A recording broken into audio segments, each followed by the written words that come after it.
Okay, this is the 2018 paper 1 question 4 on the topic of roots/surds. Alright, first part they tell you, given that this is a root of the equation of this, where a and b are integers, find the values of a and b. Well, you need to know that for roots of equations, you are taught that x equals to minus b plus minus square root b squared minus 4ac over 2a. And this is what you're taught in E-math. And why is this relevant is because you can see that, actually I have a square root here. Right? Typically when there's a square root here, it would suggest that your other root would have the minus version of it, because you need to remember, when you solve for it, you have a plus minus. Right? So from that, we can deduce that for our first root, right, as what they have given us, is just 3 plus 2 root 5. For our second root, it would just be 3 minus 2 root 5. Right? And we know that these are just equals to x, this is just equals to x, and if we were just to work backwards a bit, we'll get it to be basically x minus 3 plus 2 root 5 is actually equals to 0. Right? Because why? We work backwards, this is actually just equals to x. So I move everything to the left hand side, it just becomes this. Same thing with this, or we get it to be x equals to 3 minus 2 root 5. So we bring everything over again, x minus bracket 3 minus 2 root 5 equals to 0. And here we just need to work backwards some more, right? Because we want to get our equation, so we need to work backwards to find our quadratic equation. Right? Here we basically, what we can do is we just equate both together. Right? Just like how you factorize it. Right, so this is the first bracket. Let me use the big bracket so you're not confused. Right, and this is our second bracket, x minus 3 minus 2 root 5 equals to 4. And this whole thing will equals to 0, right? Because this is our, either this is 0 or this is 0. So we're just working backwards from this. Right, and here we're going to expand it slowly. Some students will go and open the brackets, but after you open, a bit tough for you to go and there's a lot of things to simplify lah. So I rather just expand it over here. I can get just x squared. Next one, you get it to be minus 3 minus 2 root 5x.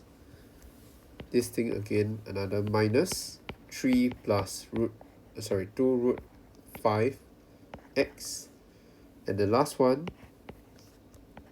right, this just gets you this is our a plus b, a squared minus b squared gives you your a plus b, a minus b.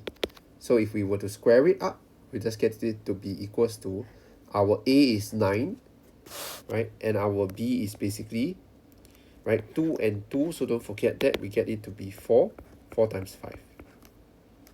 Okay, so this is our a squared plus our a squared minus our b squared.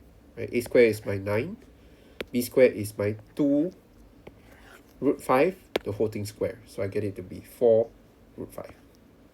Close the bracket, and this equals to 0. Okay, let me write this properly again. So this is 4 and 5. Simplify this whole chunk, right? All we're just going to get it to be equals to is x squared minus 3 plus 2 root 5. This is x, right? I multiply the x in, minus 3x minus 2 root 5x. Can see that these two terms basically just disappear. One is plus, one is minus. So these two basically disappears. And my last term over here is just plus, use the same color, plus 9 minus 20, which is just minus 11. And this whole thing equals to 0. Right? If I were to simplify this, you will basically just get it to be x squared minus 6x minus 11 is equals to 0. Okay, of which you will get your a to be equals to minus 6 and your b to be equals to minus 11. This is how you do this question. Okay, if you're going to press your calculator, you can use your calculator to press to check your answer. Right? If you find the roots of this, you'll basically get it to be also 3 plus 2 root 5 and 3 minus 2 root 5. Okay, so that's a way to check your answer, whether or not you have gotten the correct quadratic equation in the end. Okay, the part B is on your topic of surds, right? And they tell you that, well, we have a length of this and an area of this. Without the use of a calculator, find the breadth of the rectangle. So breadth is just area divided by length. So breadth,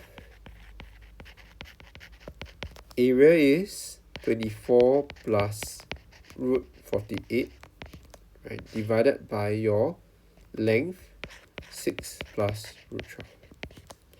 Okay, and we basically need to rationalize this again because we want to get it to be in this form, c plus d root 3. So rationalize this, you basically rationalize it with 6 minus root 12. 6 minus root 12. Okay, and we basically multiply this, 24 times 6, our numerator, right, over here 24 times 6, you get it to be 144 minus 24 root 12. Right, next one is plus 6 root 48, and the last rainbow, 48 times 12, we get it to be minus root 576. Okay, of which this will give you a number actually, root 576. And then our denominator, all we're going to have is just 6 times 6, so we have it to be 36. This plus minus cancels out with each other, right? 6 times negative root 12. Root 12 times 6, so that one is positive, so they cancel out each other. All we're going to get at the bottom is just 36 minus root 12 times negative root 12. We get it to be minus 12. Okay, this whole chunk you can simplify it, right? This just becomes 144 minus 24. Okay, root 12 is the same as root 4 root 3, so I'm going to split it like that, right? And root 48 as well, right? Root 48 is the same as saying that it is 16 root 16 root 3, right? And let me move this one side, and root 576, if you press on your calculator, you're going to get it to be minus 24. Over the whole chunk below is just 36 minus 12, you get it to be 24, right? And then at our top, we're just going to simplify everything where we can. 144 minus root 4 is the same as 2, so 2 times 24 is 48, so minus 48 root 3, plus 6 times root 16, so 6 times 4 basically, so plus 24 root 3 minus 24, whole chunk is over 24, right? And this just basically simplifies to give you 120 minus 24 root 3 over 24. This just gives you 5 minus root 3, and this is your final answer for part B. And take note, need to write the units as well if you can. So this is in cm. Okay, so this is how you do question 4.